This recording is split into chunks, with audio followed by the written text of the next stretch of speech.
Hi, my name's Claire Rocks. I work for a national network of robot engineers called Walking with Robots, and I'm here today with one of our roboticists, Sam Wane.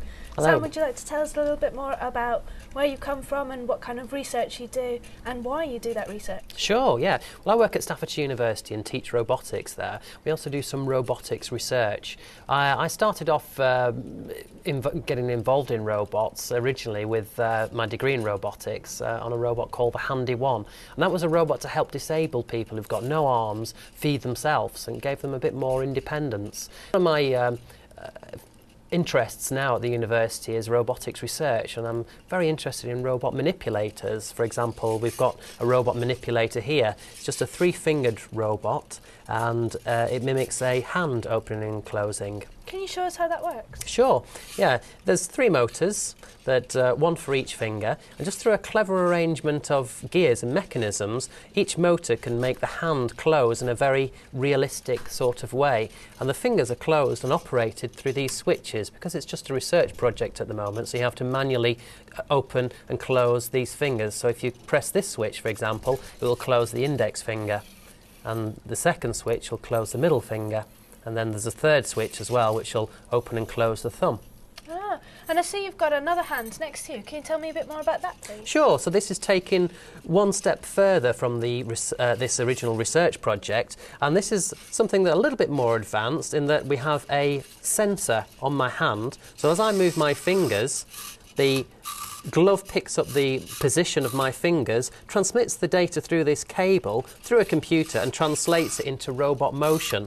And we could use this in a sort of teleoperation. So that my hand could be anywhere really in the world, and it could transmit the data through the internet to a computer that could move the fingers in accordance to how my fingers are closing on the glove. And are there any other examples of teleoperated robots in your lab? Absolutely. There's something even more exciting, as in mobile robots that can explore the environment. So we're going away from manipulation to a mobile robot that can be manoeuvred around. We have Oliver over here communicating to the robot through a Wi-Fi connection, and he can see exactly what the robot can see, and he can move the robot around, and the robot can explore these places. So it's quite exciting, really. The robot's got sensors, so it can sense its environment using ultrasonic sensors, a bit like a bat can use echolocation. We've also got PIR sensors, so they can sense if a human being's entered into the room as well. And we could program the robot to react accordingly as soon as somebody walks into the room. So presumably these sensors could be used if the robot was to not be teleoperated but was to work in an environment that was hazardous to humans, or somewhere where you wouldn't be able to control it over the internet or over wires. Then we're working towards autonomy. Yes, so if we've got something, for example, if it was in outer space, the teleoperation takes such a long time to control the robot that if the robot's got its own autonomy, it might be able to stop it falling over that cliff before it gets there, before we see it. It's too late. That's really interesting. We've got lots of robots in our research labs who are doing things like going into space or exploring volcanoes. But I'm quite interested, I mean, in space or volcanoes, robots with wheels would find it very difficult to get over the terrain. Is there any way around that? Yeah, that's the problem, you see. Now, this robot's just got wheels because it's purely for research, but we have got legged robots that we're working with as well. And we've got some examples that Martin, one of our students, has built as well. And we have an 8-legged robot, which I can show you. And we have a 2-legged walking robot and an 8-legged spider robot that can walk in any direction, and it can handle all sorts of terrain as well. Do you think that that's what robots of the future will be like insects, or...? I think that's what we're heading towards.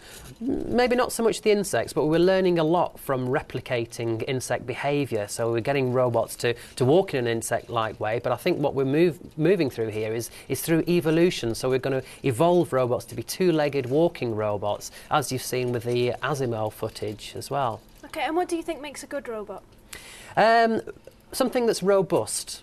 Now, as soon as a robot breaks down, then we lose all faith in it. So, robust mechanical engineering, we have electronic engineering, so the sensors are very robust as well. And of course, a robust computer program. So we need good software engineering to make sure that the robot doesn't crash and it can actually make sense of its environment. apart from electrical engineering, mechanical engineering and software engineering, is there anything else that robots need? Yeah, power. Power is one of the big problems with robotics at the moment. So this robot has to carry its power supply around with it. It doesn't last that long, unfortunately.